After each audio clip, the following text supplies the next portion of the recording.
We are just a few days away from Night of Champions, which officially kicks off the road to SummerSlam. And not only that, but we will also crown a brand new King and Queen of the Ring this coming Saturday. This might just be one of the most unique Night of Champions PLE cards we've had in a long time because because for the first time ever, a world champion is competing. Excuse me, in the finals of the Queen of the Ring tournament, as Liv Morgan is the current women's world champion. But after that injury scare that she had over the weekend, one has to wonder if she will be actually medically cleared to even compete in the finals. But with that being said, let's get straight into my predictions because I'm looking at this card and we're looking at a excuse me. We are looking at a very, very stacked card.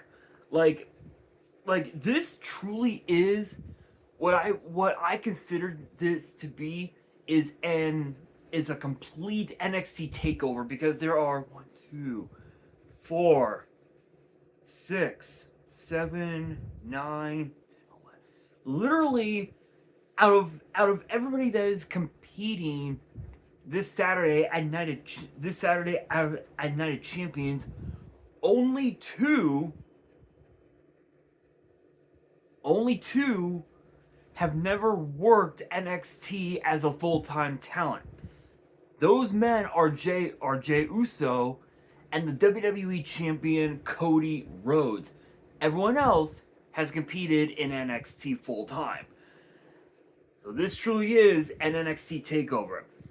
So let us kick things off with a rematch from last fall, as Tiffany Stratton will now this time defend the Women's United States Championship against Jade Cargill. Now, as I stated, the last time these two met for a championship, it was at Saturday Night's Main Event last fall, where Jade Cargill injured Tiffany Stratton and won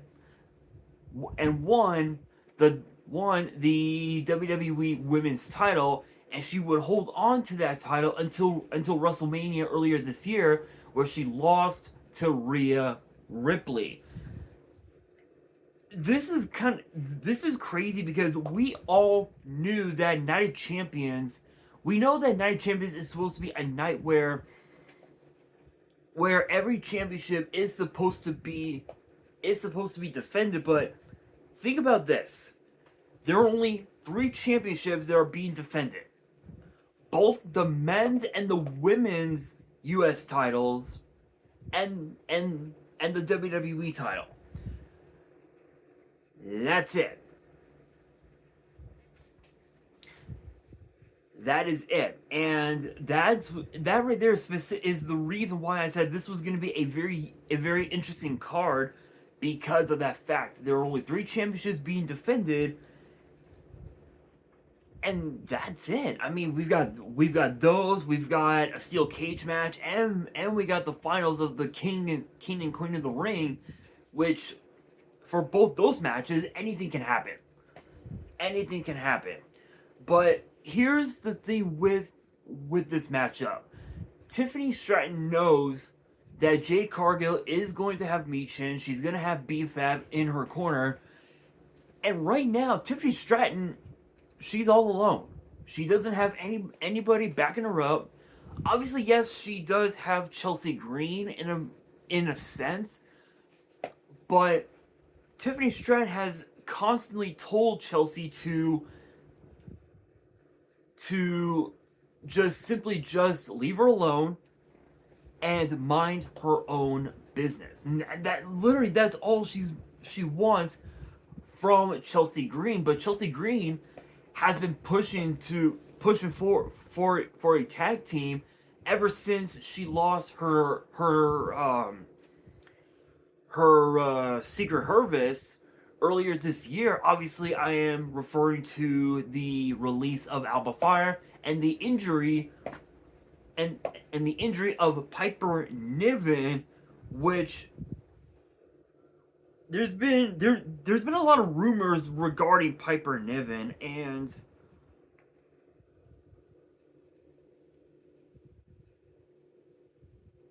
apparently the rumor is that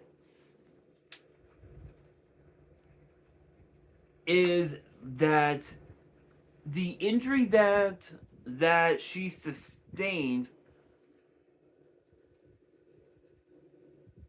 could very well have been a fatal one, because apparently rumor has it that she might not be able to wrestle ever again.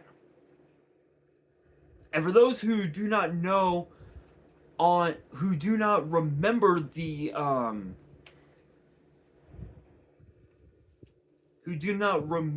remember the injury, Piper Niven had been sidelined since August of last year, where the injury that she sustained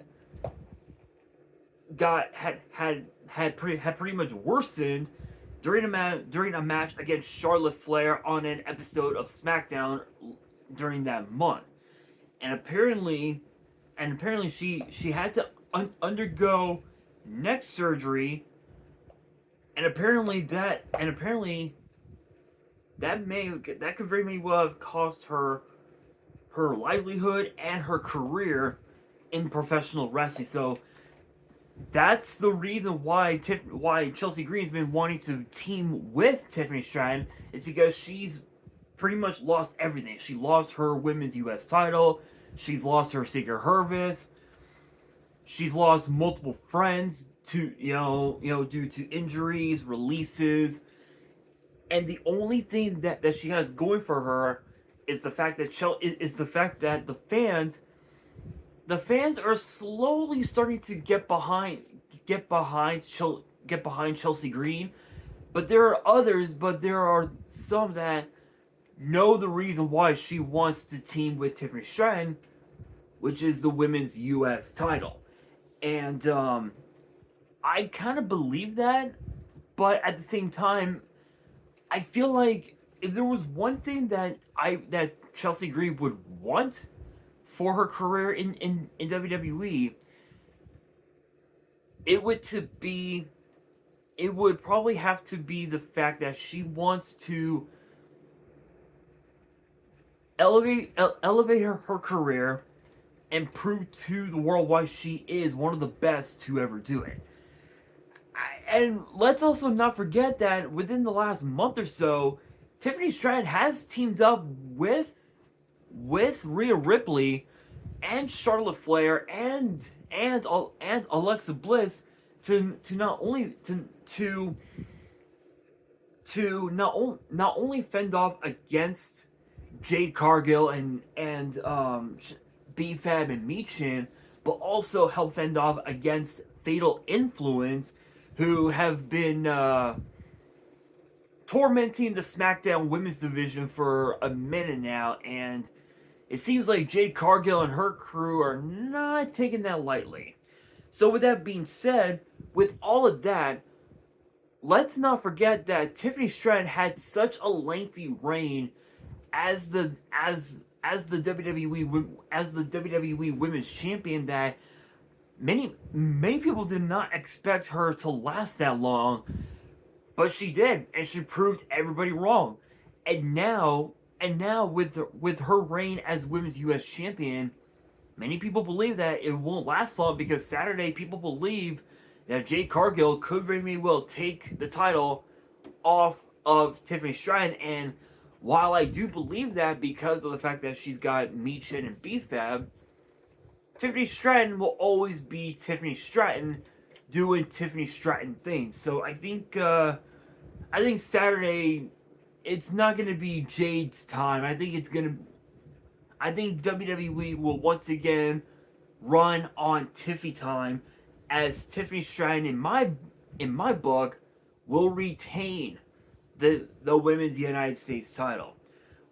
Now we move into what I believe is going to be the main event of Night of Champions, which will be for the WWE title, as Cody Rhodes will defend against both Sami Zayn and Gunther. Now this whole thing has been a bit interesting over the last several months.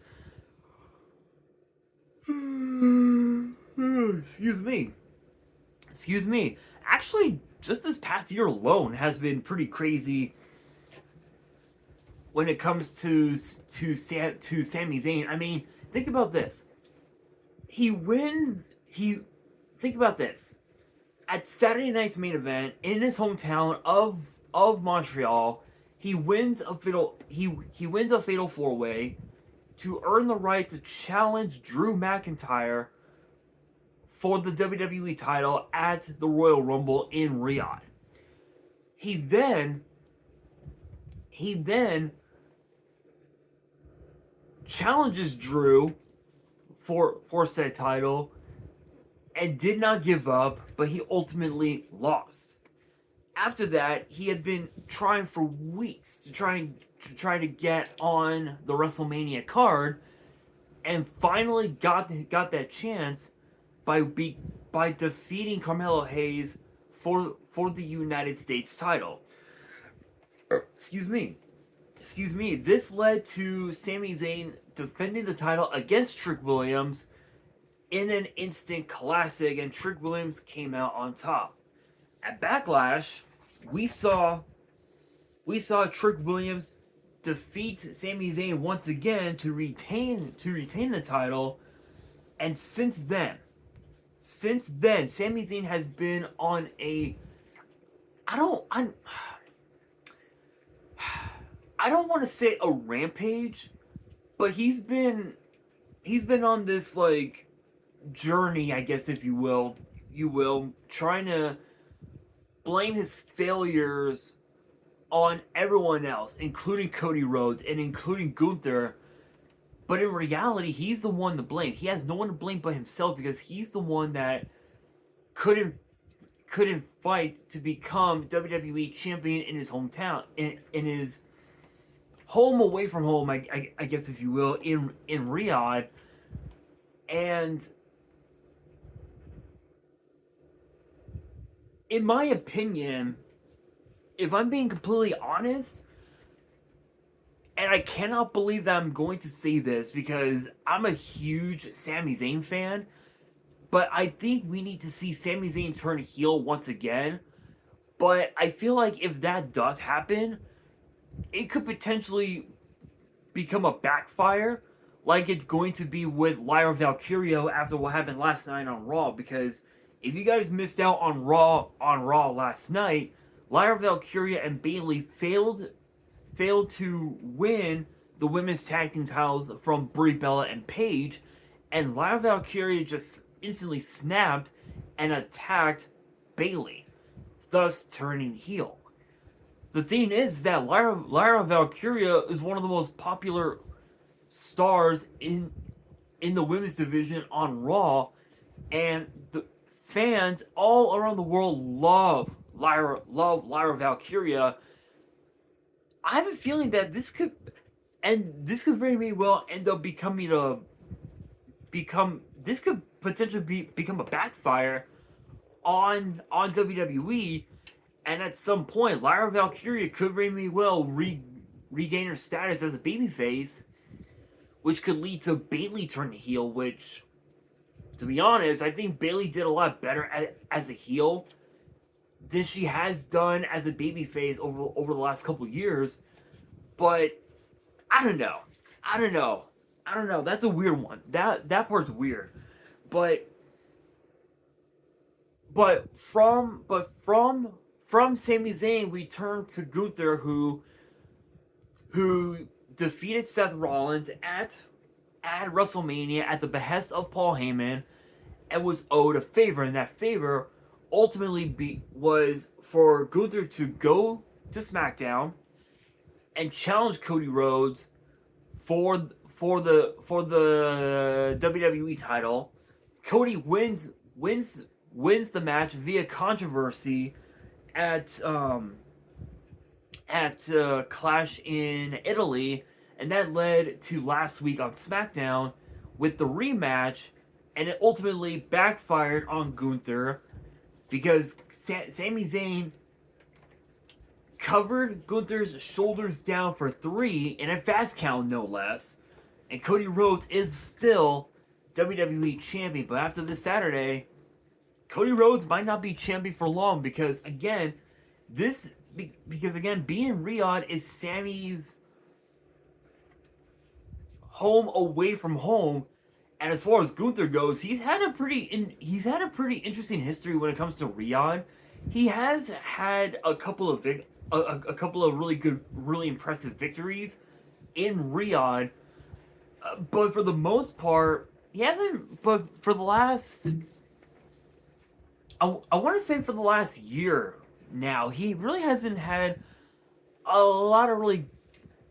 He hasn't sprung up victories over the last year or so, which dates back to when Gunther became World Heavyweight Champion the first time, as he lost to Cody Rhodes for the Crown Jewel Championship, and then of course earlier this year in the men's Royal Rumble match, entering the match at number 30.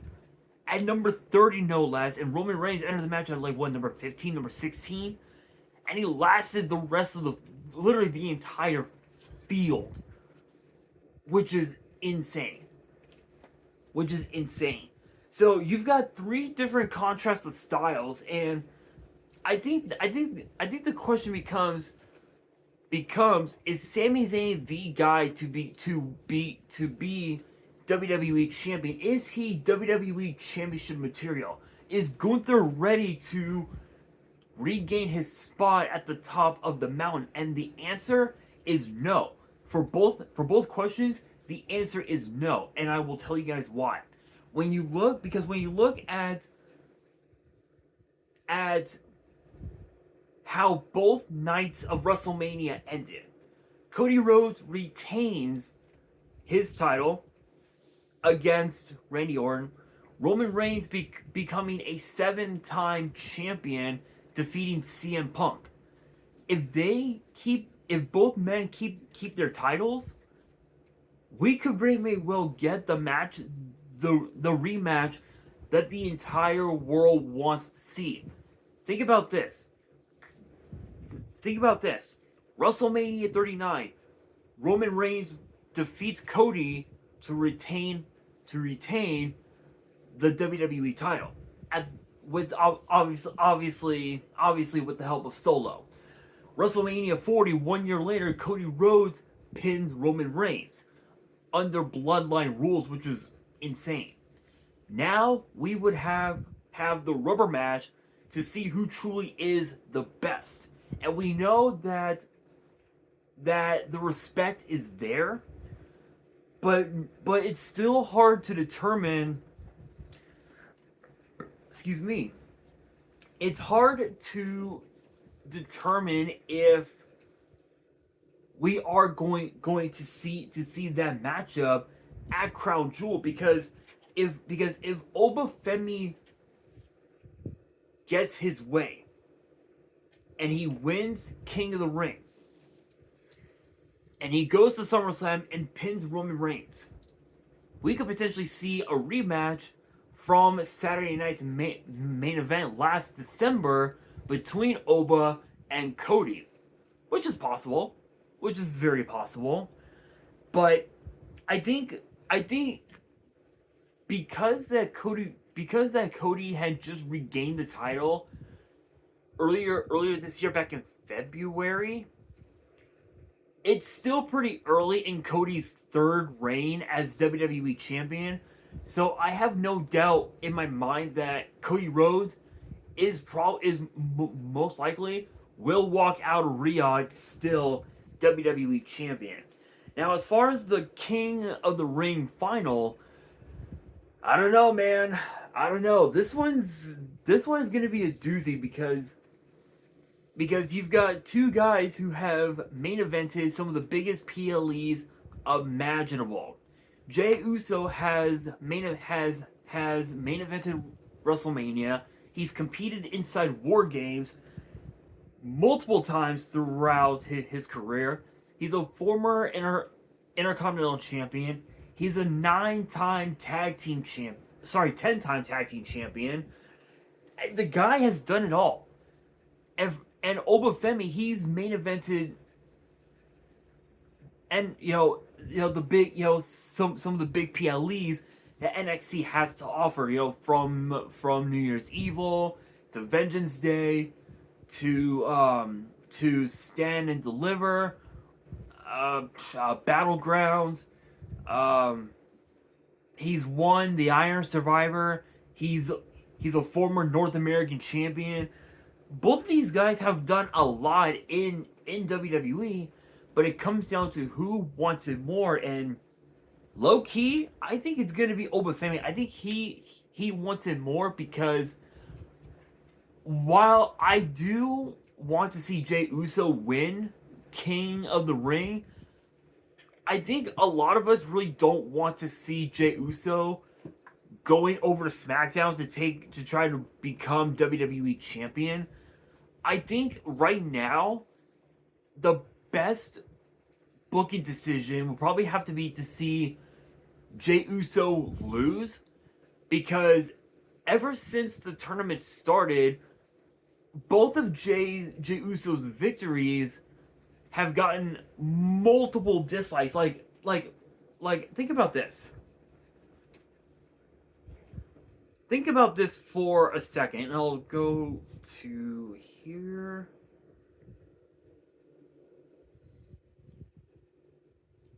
Think about this for a second, if I can.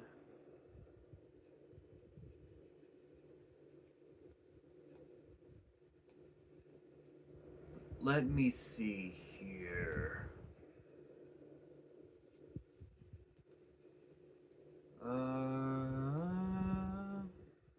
Here we are. Here we are, Jey Uso, King of the Ring.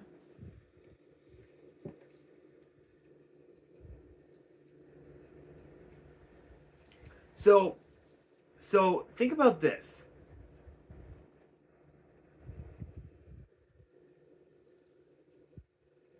Think about this. When you look at Jey Uso's first match, which was first match in the King of the Ring final, or sorry, of the King of the Ring tournament, it was a fatal four-way which featured Finn Balor, LA Knight, Jey himself, and Royce Keys. That match, that video, got literally just 18,000 views and more dislikes than we had ever expected. Literally more dislikes than we had ever imagined. And it's crazy. It's really crazy because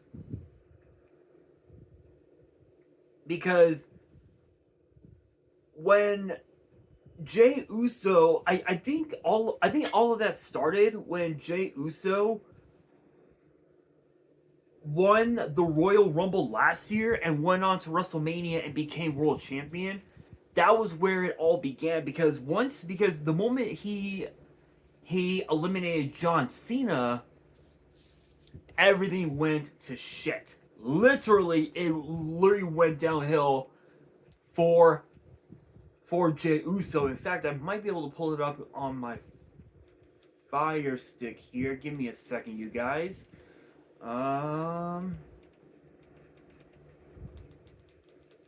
Let me see. Let me see here. Here we are.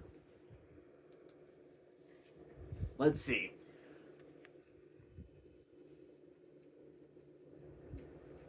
For some reason, my Fire Stick keeps popping up ads, but I gotta get premium.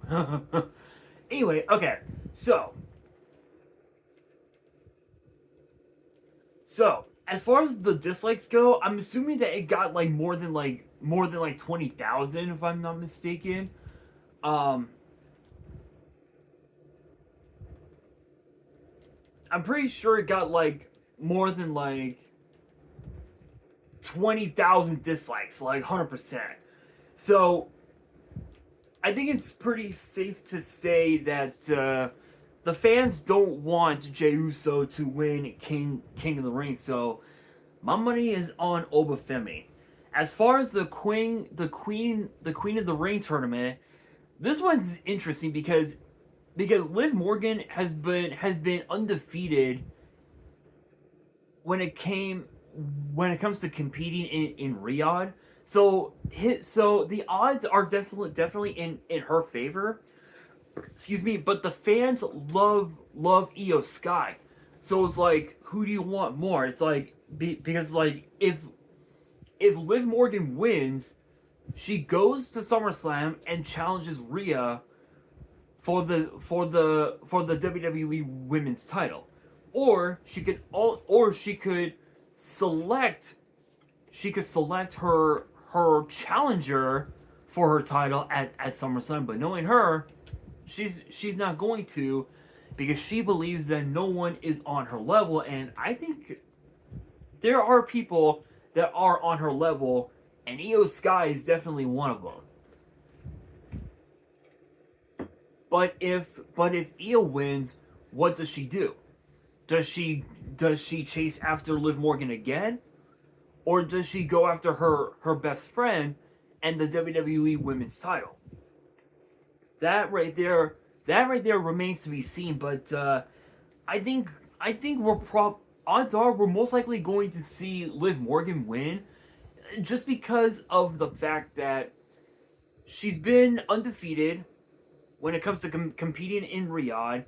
She's never lost a match in Riyadh before, so history is on the side of the champion. And that brings us to the steel cage match. Seth Rollins, Braun Breaker. Man, this rivalry has been brewing, this rivalry has escalated to heights unimaginable. And it went even deeper last night on Raw when Seth Rollins and Joe Hendry cost the Vision the World Tag Team titles to the Street Profits, which was intense. I think honestly, not only are we seeing a vengeful Seth Rollins, but we're seeing a pissed off Braun Breaker. I think it's safe to say that both these men, they want to tear each other apart, and that's what we're gonna see this Saturday. As far as who wins, I mean, to be fair, Seth Rollins in this saga has had won against Braun Breaker when he was World Heavyweight Champion the first time, and then at Clash in Italy. Was it Clash in Italy or Backlash? Oh, Backlash. It was Backlash. At Backlash, Braun Breaker defeated Seth Rollins. That means they're tied at one apiece. Who wins? Honestly, I think it's going to be Seth Rollins, just because he's gonna have the Street Profits backing him up. He's gonna have Joe Hendry backing him up, and it's not gonna be pretty for the Vision. And it seems as if we're not gonna be seeing Paul Heyman anytime soon, because there's been some rumors that apparently WWE has removed him from being a part of the Vision. I don't know if those rumors are true, but we will have to wait and see. But as far as the men's US title goes, man, I don't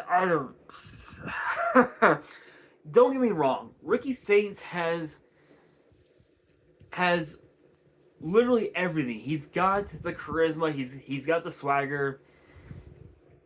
He's got everything that he needs to become the United States champion. But Trick Williams has been at the top of his game ever since he debuted on the main roster. I think it's safe to say that Trick Willie, he ain't giving up his title anytime soon. So with that being said, if you guys think that I am wrong with my predictions and you guys have a rebuttal, you guys can let me know can let me know in the comments below, and that will do it for today's video. Hopefully you guys enjoyed. If you did, make sure you guys smash that thumbs up button. If you guys are new to the channel and you guys want more premium live event predictions and results in the future, then be sure to subscribe to the channel, turn on the notification bell, and as always, make sure you guys are following me on all of my social media. All of my ads will be in the description below, as will the info to my fan mail. It will also be in the description as well. And on that, this is your boy Nash, signing out.